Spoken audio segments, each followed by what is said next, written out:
Have you ever tried to hold on to something really tight, hoping that the sheer force of your grip would make it yours, keep it safe, secure it? We do this with life, don't we? With our plans, our hopes, our very sense of me, this desperate grasp for security. What if it's the very thing keeping us anxious? The philosopher Alan Watts had a playful challenge for this human habit, a suggestion that true peace isn't found in holding on tighter, but in understanding the nature of the sand itself. What if the only way to truly be secure is to embrace insecurity itself? Watts playfully challenges our desperate need for control. He invites us to look at this clinging, and perhaps to even laugh a little at ourselves. This constant effort to control life, to predict the future.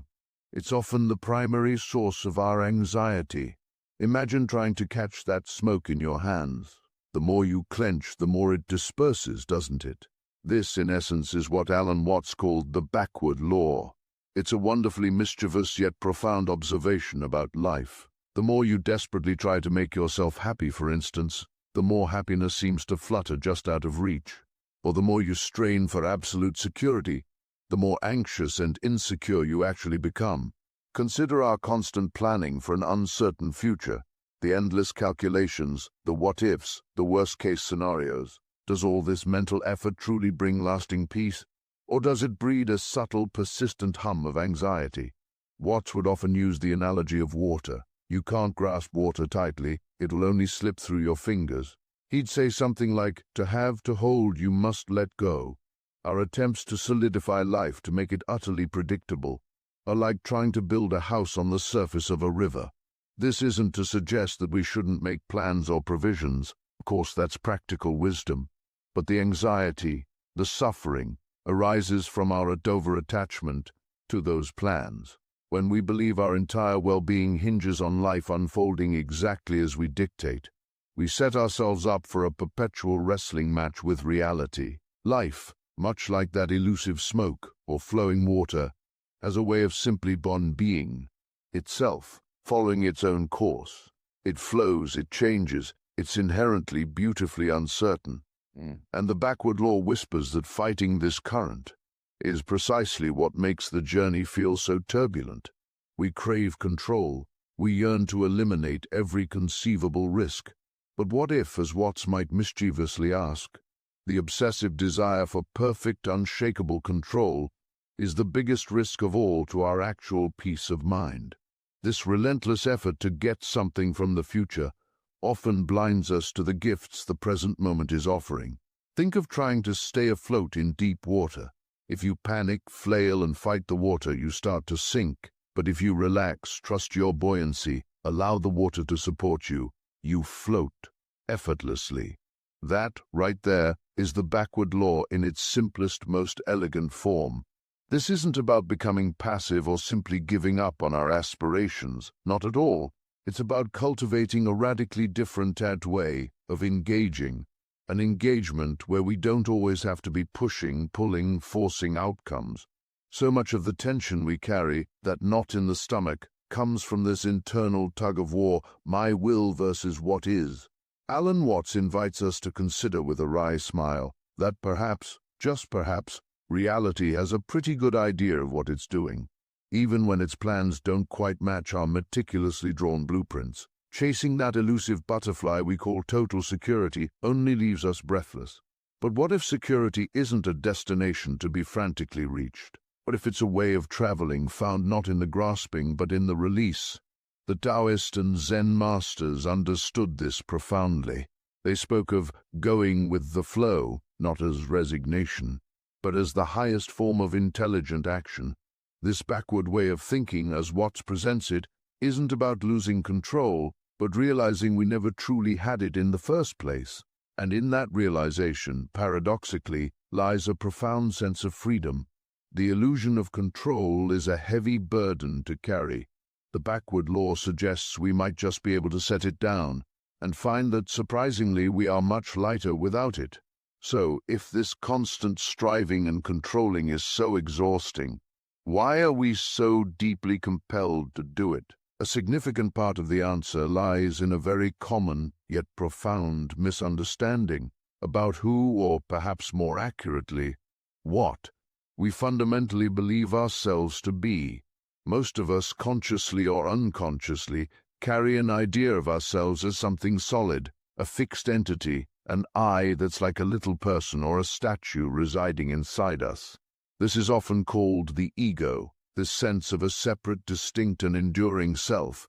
And this inner statue we instinctively feel needs constant protection. It must be preserved, polished, defended against the winds of change. But here, Alan Watts, drawing deeply from Taoist and Zen insights, would offer a gentle, knowing chuckle. He'd point out that trying to manage everything, to force life into our neat boxes, is all based on the quiet assumption that you are the permanent, all-powerful manager. But what if this manager, this fixed and solid self, is largely an illusion, a very convincing, deeply ingrained habit of thought, but an illusion nonetheless? Pause for a moment and consider, are you truly the exact same person you were 10 years ago, or 5 years ago, or even just yesterday morning? Body's cells have renewed themselves countless times. Your thoughts, beliefs, and perspectives have shifted, grown, evolved. Your experiences have continuously shaped and reshaped your understanding of the world. As Watts so eloquently put it, you are not so much a noun as a verb, a process, a happening, a constant unfolding. You are far more like that flowing, ever-changing river than the static, seemingly permanent stone statue, always in motion, never precisely the same from one moment to the next.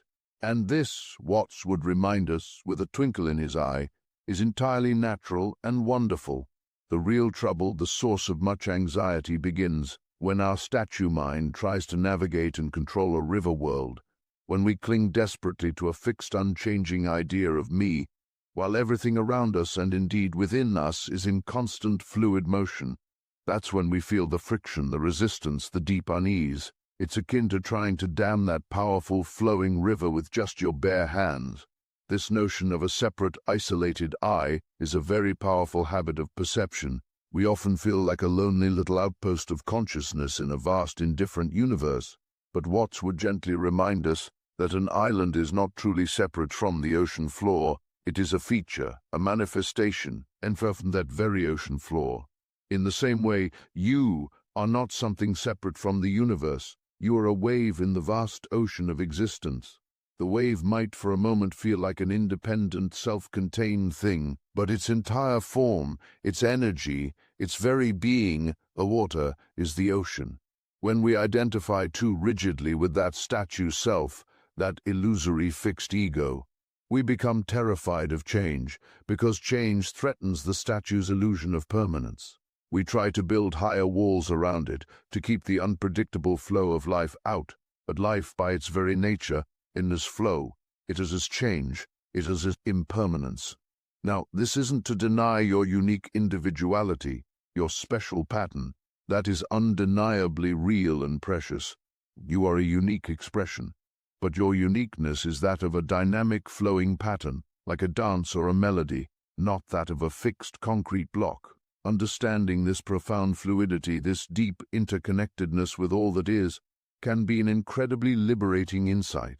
The problem of insecurity begins to dissolve when you are no longer seen as a fragile, isolated thing that needs constant, anxious defending, but as a continuous, inseparable part of the grand, ever-unfolding process of life itself. When you see yourself not as the lonely statue, but as the river, the fear of being swept away loses its terrifying power because, in a fundamental sense, you at Pite are the sweeping.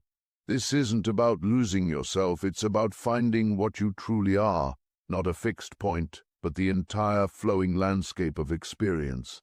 The illusion of the separate self is a primary root of our anxiety. Letting go of that illusion, even a little, opens the door to profound peace. What if the security you seek isn't in the statue, but in embracing your nature as the ever-flowing river? Having explored the roots of our inner struggles, we now turn to a powerful, often unseen force. This is the concept of the comfort trap. It's a space that promises safety and ease, familiar routines, predictable outcomes. But within this ease, a subtle danger lurks. The comfort trap can become a gilded cage, limiting our potential for true growth. We are naturally drawn to comfort. It's an instinct to avoid pain, seek pleasure. Yet this pursuit can lead to stagnation. True fulfillment often lies beyond this zone. Growth by its nature requires challenge. It asks us to step into the unknown, to embrace a degree of discomfort. This is where resilience is forged, and where our deepest capacities awaken. Now, let's consider the role of our environment. Thinker Peter Sage emphasizes its profound impact. He notes, your environment will often dictate your outcomes. Our surroundings shape us, subtly yet powerfully. The people we interact with, the information we consume, even the physical spaces we inhabit. This architecture of our lives can reinforce comfort, or it can champion our growth. Think of willpower not as a solitary muscle, but as a flame influenced by the wind. A supportive environment shields and strengthens it. A detrimental one can easily extinguish it. So, the struggle is often not just internal. It's a dance between our will and our world. The comfort trap thrives in an unexamined environment. It becomes a self-reinforcing cycle. Easy choices lead to an environment of ease, which in turn makes harder choices less likely. This is a key aspect of internal resistance. The comfort we seek becomes the barrier we face. Understanding this is not about blame, but about awareness and empowerment. When we see the trap clearly, we can begin to navigate our way out. This involves conscious choices about growth, and equally, conscious choices about our environment. The interplay between our inner state and outer world is where the path to fulfillment unfolds. Recognize the seductive call of mere comfort. Contrast it with the deeper call to grow. This isn't about rejecting all comfort, naturally. Rest and rejuvenation are vital. But when comfort becomes the primary driver, it becomes a powerful inhibitor. Consider your daily environment. Does it challenge you or coddle you? Does it expand your mind or echo your biases? The answers reveal the subtle architecture of your comfort trap. Acknowledging this structure is the first step. The next is to consciously redesign it, to build an environment that fosters growth, one that aligns with your deepest aspirations. This is not about grand sweeping changes overnight, but small, intentional shifts in what surrounds you and in how you relate to discomfort. We move from unconscious reaction to conscious creation of our experience. This is the foundation of overcoming internal resistance. Let's explore how to begin this shift. So, we understand the comfort trap and environmental influence. How do we practically begin to change this dynamic?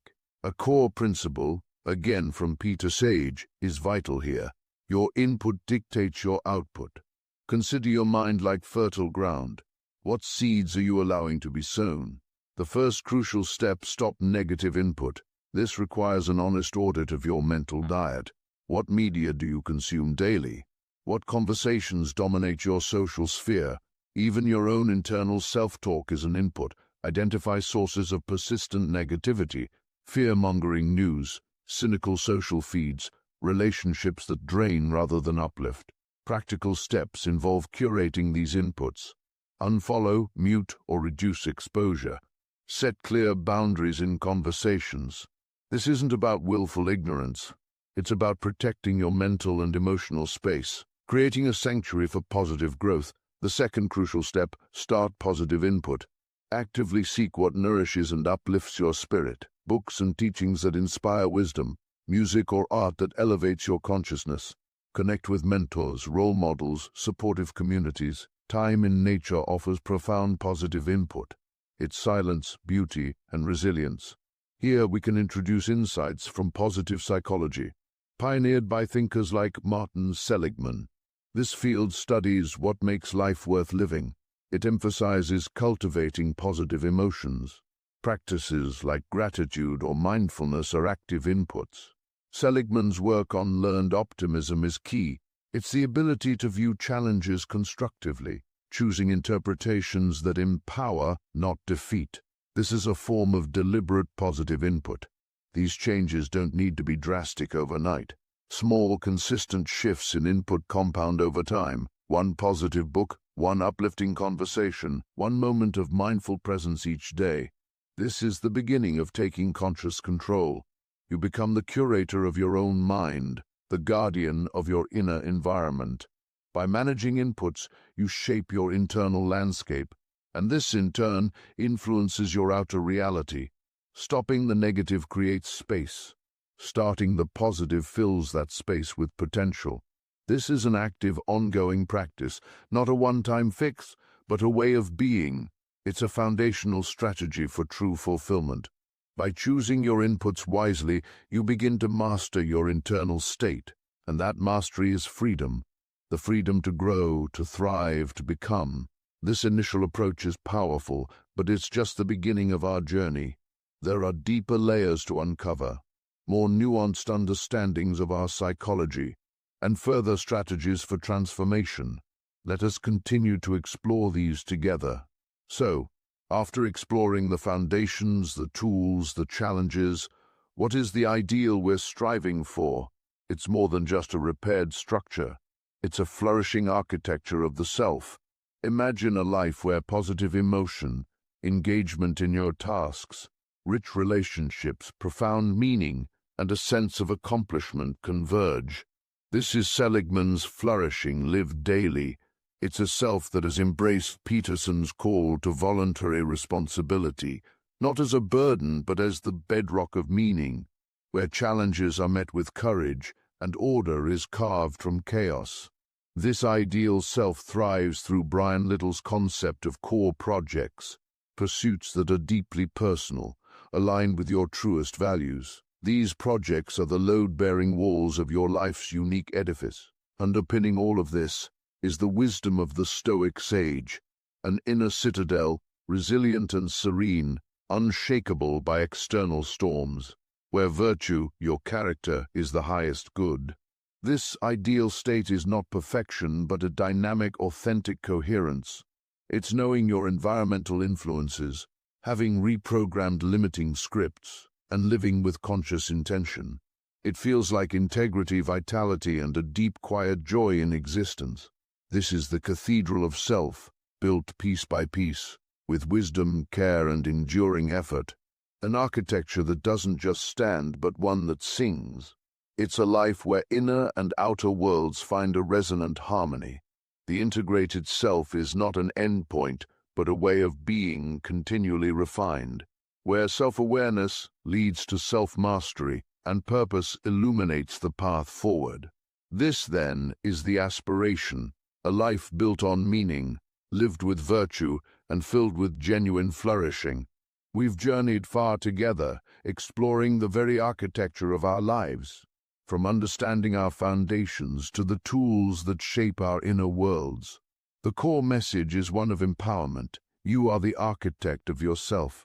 Meaning is not passively found, it is actively constructed. Flourishing is not a distant dream, but an attainable reality. Remember the power of self-awareness, the courage of intentional reprogramming, and the structured pursuit of PERMA. Embrace responsibility, as Peterson urges, for it is the path to profound meaning. Let your core projects, as Little defines, guide your daily actions, and cultivate that stoic resilience, your unshakable inner peace. So, what now? Where do you begin? The grandest cathedrals start with a single stone. Choose one area, one small action, perhaps identify one core project this week, or take on one new, meaningful responsibility. Maybe focus on one element of PERMA, practice gratitude, deepen one connection. Stoic sage would remind you, focus on your efforts, your choices. These are within your power. Embrace the process of building.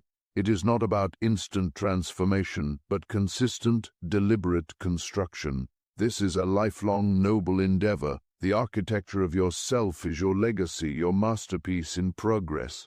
Begin today. Lay that first stone. Build a life of profound meaning. Build it strong. Build it true. Thank you for joining this exploration. If this resonated, if you seek more, consider subscribing to our channel. We'll continue to explore paths to a more meaningful, flourishing life.